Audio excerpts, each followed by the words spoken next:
दोस्तों, आए रोज बलूचिस्तान के मुख्तलिफ एरियाज में हमले होते हैं, सिक्योरिटी फोर्सेस पे हमले होते हैं और साथ कौमी शहरा को बंद करके मुसाफिरों को बस से उतार कर बाकायदा शनाख्त के बाद उनको कत्ल कर दिया जाता है। क्या आपने इस बारे में कभी सोचा है कि ये कौन लोग हैं जो इस तरह की हिकमत अमली तय करते हैं? ये कौन लोग हैं जो मशरकी बलूचिस्तान और मगरबी बलूचिस्तान में बाकायदा हमले करते हैं और बाकायदा तरतीब के साथ हमले करते हैं?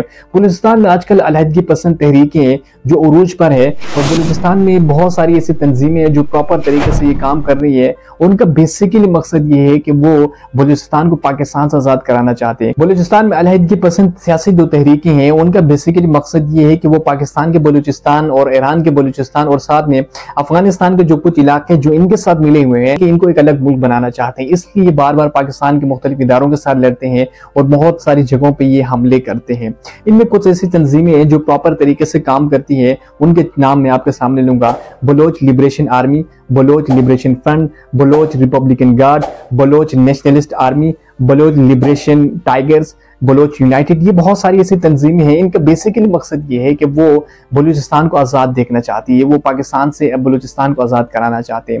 लेकिन बात यहाँ पे कुछ यूँ है कि ये तंजीमें 1971 में बलोच लिबरेशन आर्मी जब बनी, BLA जब बनी, उस वक्त इनका मकसद ये था कि वो पाकिस्तान के रियासत से अपने हुकूक लेना चाहते हैं। उनकी जो पाकिस्तानी रियासत के जो हुकूक है अपने शहरियों की हिफाजत करना और उनको सहूलियात फराम करना। बेसिकली इनका मकसद ये था कि 1970 में BLA बनी, उसके बाद जो है जुल्फ़िकार अली भुट्टो के दौर में इन्होंने पाकिस्तान के खिलाफ मुसल्लह बगावत शुरू कर दी। और इन्हें बगावत इसलिए शुरू की कि हमारे काफी अरसा हो गया आजाद होने के, लेकिन हमें वो हुकूक नहीं दिए जा रहे। ताहम ज़िया-उल हक की जानिब से इक़्तिदार पे कब्जे करने के बाद उन्होंने बलोच रहनुमाओं को बुला लिया और उनके साथ मुज़ाकिरात किए। मुज़ाकिरात कामयाब होने के नतीजे में जो मुसल्लह बगावत थी स्टेट के खिलाफ वो कमजोर पड़ने लगी। लेकिन BLA की जद्दोजहद कोशिश थी वो जारी रही और वो कोशिश करते रहे अपने हुकूक लेने के लिए। ताहम मुशर्रफ का दौर आया। मुशर्रफ के दौर में ही बलूचिस्तान के चीफ जस्टिस नवाज मर्री को गिरफ्तार किया, तो उसके बाद BLA ने सर उठाना शुरू कर दिया और BLA ने दोबारा से वो अपनी हिकमत अमली पर गौर करना शुरू कर दिया। दोबारा से इन्होंने बहुत सारी जगहों पे प्रोटेस्ट करने शुरू कर दी और हमले करने शुरू कर दिए। दूसरी वजह यह थी कि बलोच कौम परस्त रहनुमा नवाब अकबर भुट्टी डॉक्टर से इंसाफ के लिए जब प्रोटेस्ट कर रहे थे, उनका प्रोटेस्ट इतना बढ़ गया कि उस वक्त परवेज मुशर्रफ की हुकूमत के साथ उनका टकराव हो गया और फौजी ऑपरेशन के जरिए वो मारे गए। तो उसके बाद कुछ यूं हुआ कि बलोचिस्तान में मुख्तलिफ एरियाज में इन बाकी जो तंजीमें इन्होंने सर उठाना शुरू कर दिया और 2006 में ही नवाब अकबर भुट्टी कत्ल करने के बाद उसका दूसरा जो उनका ये था हुकूमत पाकिस्तान का, उन्होंने कि BLA को जो है बलूचिस्तान लिबरेशन आर्मी को कलदम तंजीमों में शामिल कर दिया। ये इनके लिए कुछ 3 बड़ी चीजें थी, उनकी वजह से इन्होंने सर उठाना शुरू कर दिया कि वक्त गुजरने के साथ साथ एक तो इनका ये कहना था कि हमें वो हुकूक नहीं दिए जा रहे और दूसरी तरफ जो है हमारे रहनुमाओं को जो है कत्ल किया जाता है। और एक दूसरी बात ये थी कि उस वक्त की हुकूमत ये इल्जाम लगाती रही कि नवाब अकबर भुट्टी पाकिस्तान के खिलाफ बगावत करने में मसरूफ था। उन्होंने अपनी प्राइवेट आर्मी बनाई हुई थी और जो दूसरे ममालिक के पाकिस्तान के दुश्मन हैं उनको खुफिया मालूमात पहुंचाते रहे।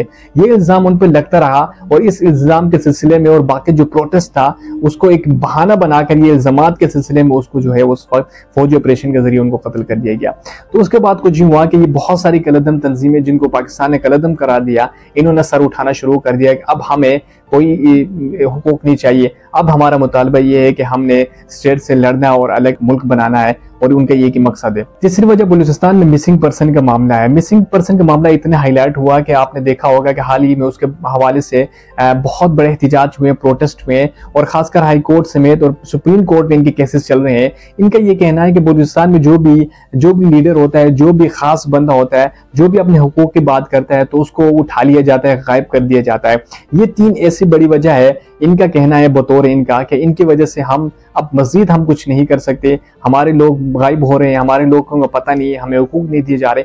लिहाजा रीजन इज दैट के हम ये चाहते हैं कि हम अब अलग होने चाहते हैं। इनकी यही जो है कोशिश है, इसकी वजह से वो छुप के कहीं दूर जाकर मुख्तलिफ एरियाज में हमले करते हैं, सिक्योरिटी फोर्सेस पे हमले करते हैं। यही की वजह है। इन सारी तंजीमों में 2 तंजीम जो वो बाकायदा अपनी हिकमत अमली के जरिए मुख्तलिफ एरियाज में कार्रवाइयां करते हैं, उनमें BLA, BLF। BLA जो है उसको बशीर ज़ैब लीड कर रहे हैं और BLF को जो है वो डॉक्टर नजरुल्लाह, ये 2 आदमी इनको लीड कर रहे हैं, बाकायदा इनको चला रहे हैं और बाकायदा हिकमत अमली के तहत ये प्लानिंग बना रहे हैं कि कहाँ पे हमला करना है, कहाँ पे अटैक करना है। BLA के 2 ग्रुप से, एक मशरकी बलूचिस्तान में काम कर रहा है, एक मगरबी बलूचिस्तान में काम कर रहा है। इनके 3 ज़ेली यूनिट्स है जो प्रॉपर तरीके से काम कर रहे हैं। एक है ऑपरेशनल है, दूसरा लॉजिस्टिक है और तीसरा जो है वो इंटेलिजेंस है। ये 3 ज़िली यूनिट्स है, ये मुख्तलिफ हवाले से काम कर रहे हैं और मुख्तलिफ मालूमात जो है इन जो बशीर ज़ैब जिनको लीड कर रहा है BLA को उन तक पहुँचा रहे हैं। बाकी दूसरा यूनिट्स जो है इन्होंने इत्तिहाद किया हुआ है, वो बाकायदा डॉक्टर नज़रुल्लाह को बाकायदा इंफॉर्मेशन पहुँचाते रहे हैं कि कहाँ पे ऑपरेशन करना है और कहाँ पे नहीं करना और क्या करना है, कौन सी तहरीक चलानी है। ये जो इनके यूनिट्स है मुख्तलिफ एरियाज़ में काम करते हैं और बलूचिस्तान के मुख्तलिफ एरियाज़ में इनके बाकायदा फंक्शनल ग्रुप है जो प्रॉपर तरीके से काम करते हैं।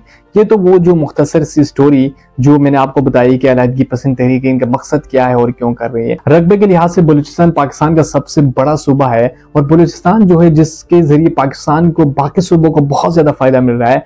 बलूचिस्तान की पाकिस्तान में बहुत बड़ी अहमियत है, वहाँ पे कोयला है, तांबा है, गैस के ज़खायर, मादनियात, बहुत सारी ऐसी कुदरती चीजें वहाँ पे मौजूद हैं। और साथ में इसकी सबसे बड़ी अहमियत जो है वो गवादर बंदरगाह है जो इंटरनेशनल ट्रेड का एक सेंटर बना हुआ है। इसकी वजह से बलूचिस्तान को बहुत अहमियत दी जा रही है और बलूचिस्तान जो है इसकी वजह से बहुत अहम है। लेकिन उनका ये कहना है कि इतना कुछ होने के बावजूद बाकी जो सूबे हैं वो तेजी से तरक्की कर रहे हैं लेकिन इसको कुछ नहीं दिया जा रहा और पाकिस्तान को सबसे बेनिफिट जो है वो बलूचिस्तान देता है।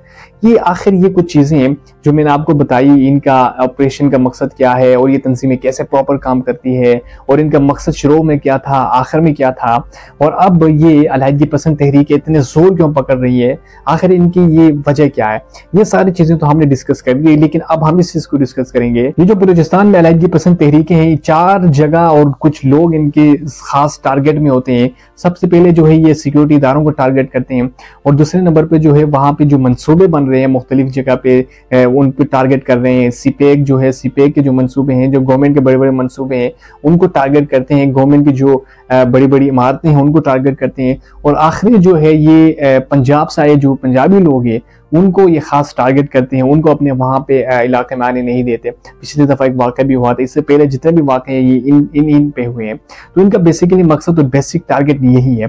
तो आखिर में अब ये सारी चीज़ें तो मैंने आपको बता दी, इनकी सारी जो हिस्ट्री बता दी, ये कैसे बने, क्या काम करते हैं, इनका प्रॉपर काम क्या है। लेकिन यहाँ पे एक सवाल बनता है कि ये पाकिस्तान के अंदर जो सब कुछ ये कर रहे हैं, इनको ये वेपन्स कौन दे रहा है, इनको कौन सपोर्ट कर रहा है। ये नहीं हो सकता कि ये तंजीम जो है उसको सपोर्ट ना मिले, चाहे वो बाहर से दूसरे मुल्क से मिल रही है, चाहे वो पाकिस्तान से मिल रही है, लेकिन इनको सपोर्ट्स मिल रही है। सपोर्ट के बिना कभी भी कुछ नहीं होता। लेकिन यहाँ पे एक सवाल और बनता है कि क्या इतने सारे वेपन्स, इनको हथियार दिए जाते हैं, जंगी साजो सामान दिए जाते हैं, ये कहाँ से आते हैं? यहाँ पे तो सवाल बनता है कि ये कहाँ से आते हैं। और एक रीज़न ये बताई जा रही है कि ये जो स्मगलिंग होती है बलूचिस्तान में दूसरे ईरान से और बाकी अफगानिस्तान से, इन स्मगलिंग के जरिए ये कमाई करते हैं और वो स्मगलिंग का जितना भी पैसा है वो यहाँ पे लगाते हैं, वो वेपन्स खरीदते हैं और बाकायदा हमले करते हैं। तो यहाँ पे सवाल बनता है कि स्मगलिंग इतनी खतरनाक हो चुकी है कि उसे गलतन तंजीमें और बहुत सारी से तंजीमें, अलहदगी पसंद तंजीमें उनसे फ़ायदा उठाती है, बाकायदा अटैक करती है। लिहाजा अब सवाल ये बनता है कि आखिर इनको कोई ना कोई सपोर्ट पाकिस्तान में ज़रूर होगी। बाकायदा सपोर्ट के ये कभी भी ये तंजीमें हिल भी नहीं सकती। आज की ये स्टोरी अब एंड होने लगी है, इजाज़त दीजिए।